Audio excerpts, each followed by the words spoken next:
children of the night. Kill you! I've just seen death. Oh, Do you know what the most frightening thing in the world is?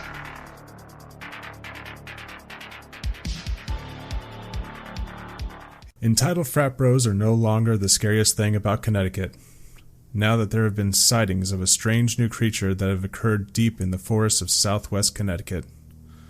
An unnamed resident of Oxford, Connecticut, believes that she has crossed paths with a possible extraterrestrial being, or fae, on her 14-acre property that is surrounded by woods.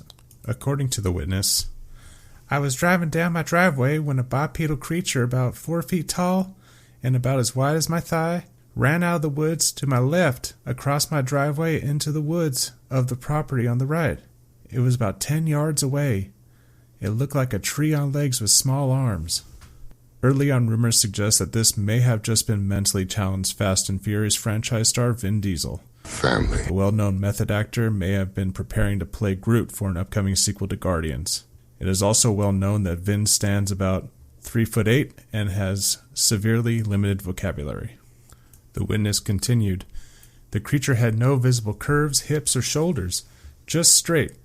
It was brown, skinny, no fur or hair, lightning fast and light as a feather. Almost looked like it wasn't even touching the ground."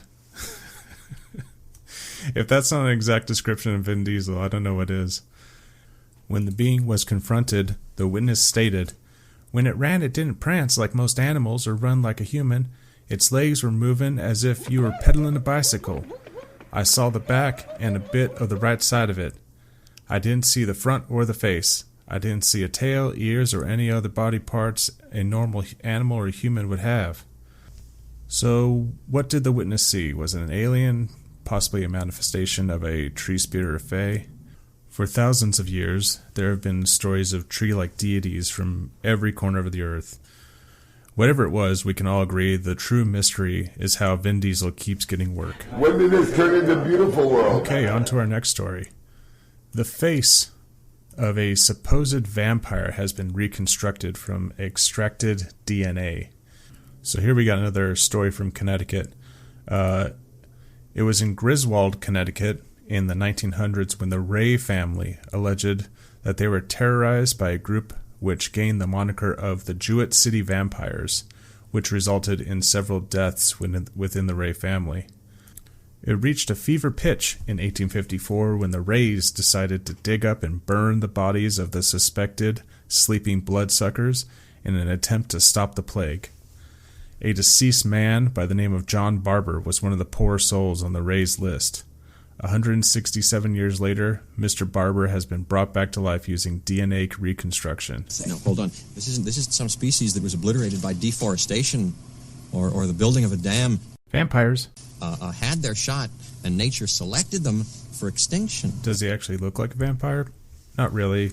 He more looks like the creepy neighbor that passes out fresh fruit on Halloween rather than candy.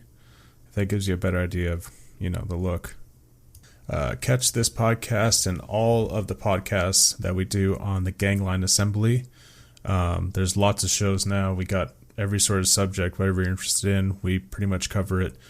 Follow us on Instagram, Macabrecast Show on IG. And if you have any stories you want to tell me or interesting links, feel free to email me at macabrecastshow@gmail.com.